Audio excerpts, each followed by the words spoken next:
जय हिंद। मैं अनिल दुबे आजाद। आप देख रहे हैं DRS लाइव टीवी। आप इसे शेयर, लाइक और सब्सक्राइब करें। हाँ, बेल आइकन दबाना न भूलें ताकि आप जुड़े रहें देश दुनिया की खबरों के साथ साथ अपनी लोकल खबरों से भी, जहां खबरें छिपती नहीं दिखती हैं।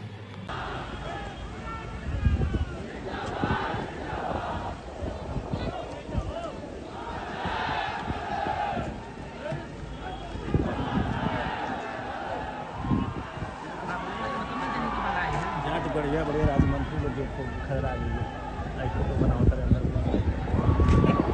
अभी तो भी घुसा लगमा चला घुसा थी वो रसिया पकड़ेगा। हाँ चलावा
ले लिया फिर आपको पूछिएगा ये भी ले लिया।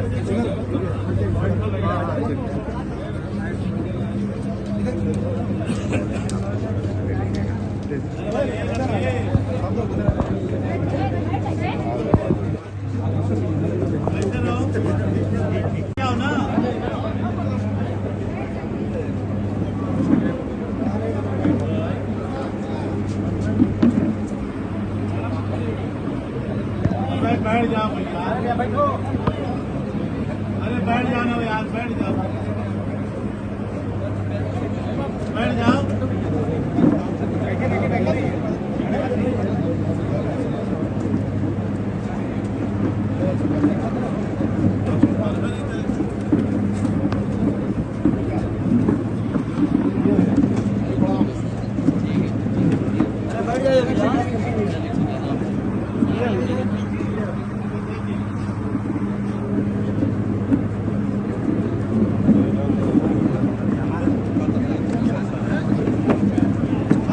थोड़ा नीचे करो, नीचे करो, भाई ऊपर करो। अच्छा अध्यक्ष जी, आज आप मोहम्मदाबाद आए पुरसा देने मुख्तार अंसारी को, किससे किससे मुलाकात हुई? मैं परिवार के सभी सदस्यों से मिला जी, और परिवार इस दुख में मैं शामिल होने आया। इस दुख की घड़ी में उनके साथ उनका दुख बांटने मैं परिवार के सदस्यों से मिला। सदस्यों ने कुछ शिकायत भी की। जहाँ तक परिवार से जो बातचीत हुई है वो हमारी अलग बातचीत है। आप मीडिया के लोग हैं, हर चीज़ को समझते हैं। राजनीतिक लोग अपनी तरीके से डिफाइन करते हैं चीज़ों को, लेकिन जो कुछ हुआ है वो सवाल खड़ा करता है सरकार के ऊपर। जो घटना हुई जेल के अंदर, उन सवालों का जवाब सरकार के पास नहीं है। कोई आज बात मैं कह दूं, आप मेरे जितने भी भाषण हैं विधानसभा के या विधानसभा के बाहर जब कभी भी प्रेस से बातचीत हुई है तो उस दौरान मैंने ये कहा कि सबसे ज्यादा भेदभाव अन्याय इस सरकार में लोगों के ऊपर हो रहा है और कस्टोडियल डेथ में भी ये सरकार और प्रदेशों से आगे जाना चाहती है। आपको याद होगा मैं बलिया में जब आया था एक व्यापारी परिवार से मैं मिला था, उसकी शिकायत ये थी पुलिस प्रशासन जानता था, सूदखोर उस पर दबाव बना रहा था, लाइव उसने अपनी जान दे दी थी, लाइव जान दी थी। उसके बाद एक और परिवार से मैं मिला था, चौकी के पास उस छात्र नेता को दौड़ा दौड़ा करके मार दिया था। जेल में घटना होना, थाने में घटना होना, मुख्यमंत्री आवास के सामने न्याय के लिए आत्मदाह कर लेना, तहसील के आगे जाकर के लोगों का या किसी को न्याय नहीं मिला उसने आत्मदाह किया है, जाने गई हैं और इस सरकार को कोई परवाह नहीं है। जहां तक इस घटना का सवाल है, कितने वर्षों से सजा खुद पाया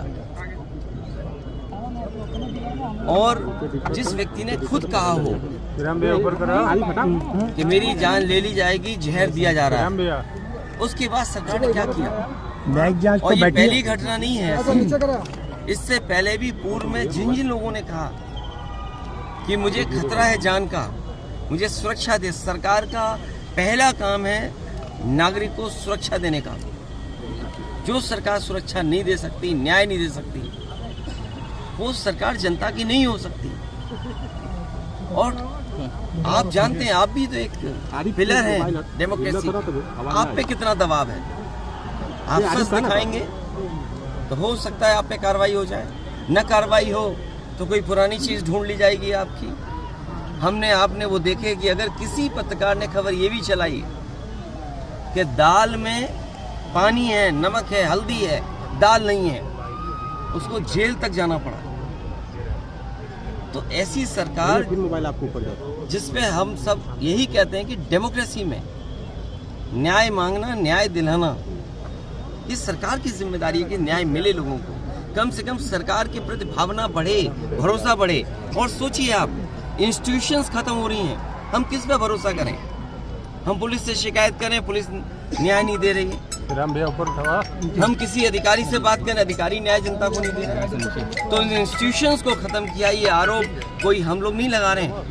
क्या हमने आपने नहीं पढ़ा कि गवर्नर रहे जम्मू कश्मीर के, उन्होंने कहा ये आखिरी चुनाव डेमोक्रेसी का, अपने बोर्ड से बचा लो। अगर बोर्ड से डेमोक्रेसी नहीं बची तो डेमोक्रेसी हमेशा हमेशा के लिए खत्म हो जाएगी। इसीलिए इंस्टीट्यूशंस को खत्म कर रहे हैं। हम किस पे भरोसा करें? इस सरकार ने भरोसे को और सच्चाई को मारा है। सर, मुख्तार अंसारी की जिस तरह से मौत हुई और परिवार ने और खुद मुख्तार अंसारी ने आरोप लगाया, क्या सीबीआई जांच की मांग करेंगे? मैंने अपने स्टेटमेंट में ये कहा, सुप्रीम कोर्ट के सिटिंग जज की निगरानी में, कोर्ट के सिटिंग जज की निगरानी में अगर जांच होती है तो न्याय मिलेगा। और जो न्यायिक जांच हो रही है उस पर भरोसा है? मुझे सरकार पे भरोसा नहीं है कि सरकार न्याय दिला पाएगी या सच्चाई सामने आएगी। लोग जानते हैं कि सच्चाई क्या है। सर, बांदा की जेल, और जेल में पहले भी कहा गया, जो व्यक्ति वर्षों से जेल में था, आखिरकार उसे क्यों लगा कि मेरी जान को खतरा है? सरकार क्या दिखाना चाहती है? तो कम से कम सरकार को न्याय दिलाना चाहिए और देश की जनता सच जाने, कम से कम उस दिशा में सरकार को काम करना चाहिए। 2016 में आपने अंसारी बंधुओं का विरोध किया था अपने पिताजी के सामने पार्टी में लेने को लेकर। राजनीति हमेशा वर्तमान परिस्थितियों पे होती है। सर, एक पॉलिटिकल सवाल, आपके ऊपर आरोप लग रहे हैं कि 9 टिकट बदले गए और अभी भी बहुत सारे लोग जो है वो, अच्छा, हमारे टिकट बदले गए। मैं आपसे पूछता हूँ, क्या कैसरगंज लोकसभा का प्रत्याशी कौन होगा? क्या बीजेपी बताएगी? और आपको तो खबर ये चलानी चाहिए कि बीजेपी के जहाँ जहाँ प्रत्याशी जा रहे हैं उनका कितना जनता विरोध कर रही है। इस बार जनता का सैलाब है और ये सैलाब भारतीय जनता पार्टी की सरकार को ढहा देगी। अखिलेश जी कह रहे हैं आपकी डेमोक्रेसी संकट में है, तो एनडीए और आप उसके खिलाफ कैसे काम करेगी सपा, कैसे लोग जनता के बीच जा रही है? लगातार जा रहे हैं और जनता ने जो मन बना लिया है, इस बार भारतीय जनता पार्टी का सफाया होना है। अखिलेश जी, ओम प्रकाश राजभर का कहना है कि अखिलेश खुद पीडीओ को लेकर कंफ्यूज है। बात इधर उधर मत करो, आपसे बेहतर उनको कौन जानता है। अखिलेश जी, आप बहुत करीब के हैं, बहुत करीबी बातें जानते होंगे आप। अखिलेश जी, मुख्तार अंसारी की बहू निकहत से मुलाकात हुई? मैं ये बात परिवार के सभी सदस्यों से, मेरी ज़्यादातर लोगों से मुलाकात हुई। अफशान अंसारी फरार चल रही हैं, उनके लिए कुछ कहेंगे? वो नहीं मिल पाई अपने पति मैं से। केवल आपके माध्यम से यही कह सकता हूँ कि वो फैसले हों जिससे डेमोक्रेसी पर और न्याय देने वाली इंस्टीट्यूशन पर भरोसा हो। ठीक सर, मैं प्रेस का धन्यवाद देता हूँ। ठीक सर, ठीक।